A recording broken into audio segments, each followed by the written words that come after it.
Assalamualaikum warahmatullahi wabarakatuh. Nama saya Syarah Rafina Wardani dari kelas 12 IPA 2 dengan nomor absen 26. Pada kesempatan kali ini saya akan mengerjakan ujian praktik kimia, yaitu uji osmosis wortel menggunakan larutan NaCl. Sebelumnya, pastikan kita sudah menggunakan sarung tangan plastik, masker, jas lab, dan juga tidak lupa memakai seragam lengkap.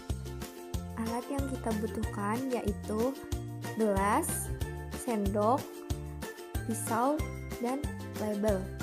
Bahan yang akan kita gunakan yaitu wortel, garam dapur, dan air. Langkah yang pertama yaitu kupas dan potong wortel menggunakan pisau dengan ukuran dan bentuk yang sama, yaitu dengan ukuran panjang 5 cm, lebar 1,5 cm, dan tinggi 1 cm menjadi 4 bagian.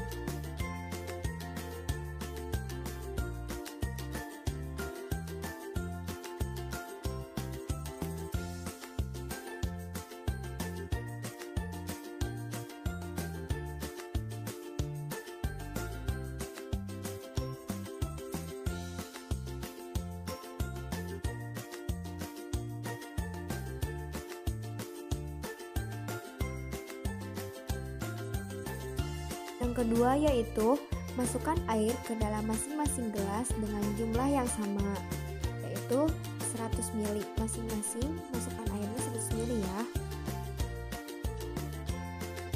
Lalu beri label A dan B pada masing-masing gelas. Tapi pada gelas B ditambahkan 1 sendok makan garam dan diaduk hingga larut.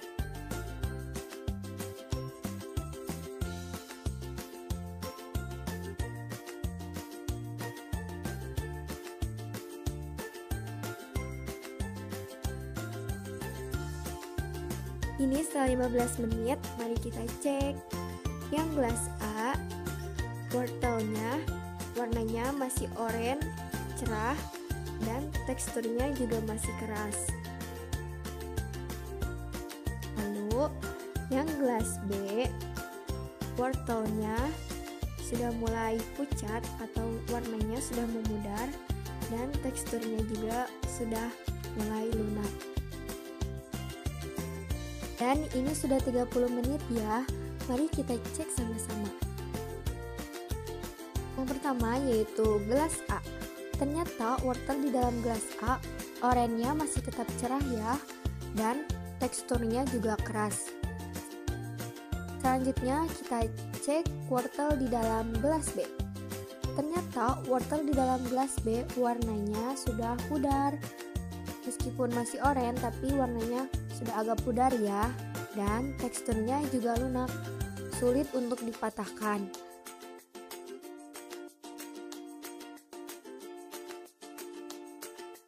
Berbeda dengan A, yang bagian A itu mudah banget buat dipatahinnya, dan yang bagian B itu sulit dipatahkannya.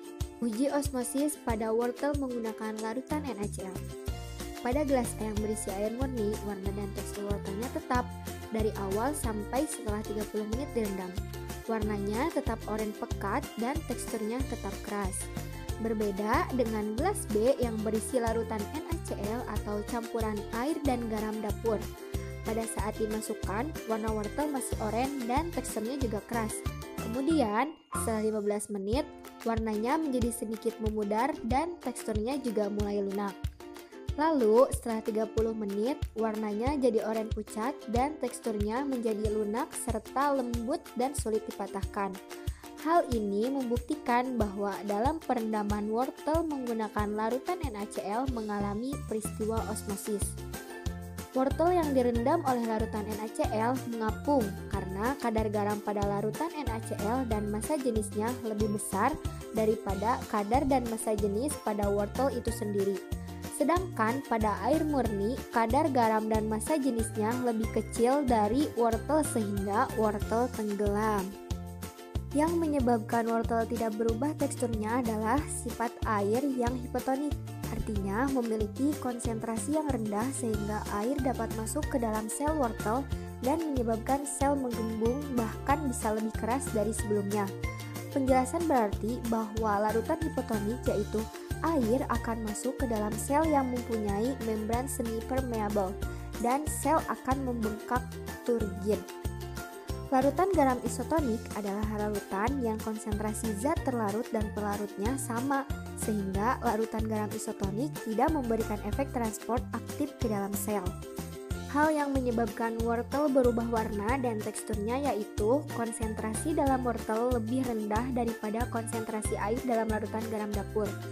Sehingga zat-zat dari dalam wortel akan berpindah ke dalam larutan dan menyebabkan teksturnya lunak dan lembut serta ketebalannya semakin berkurang. Jadi kesimpulannya bahwa osmosis itu merupakan peristiwa perpindahan zat dari bagian yang berkonsentrasi rendah ke bagian yang berkonsentrasi tinggi melewati membran semi permeable.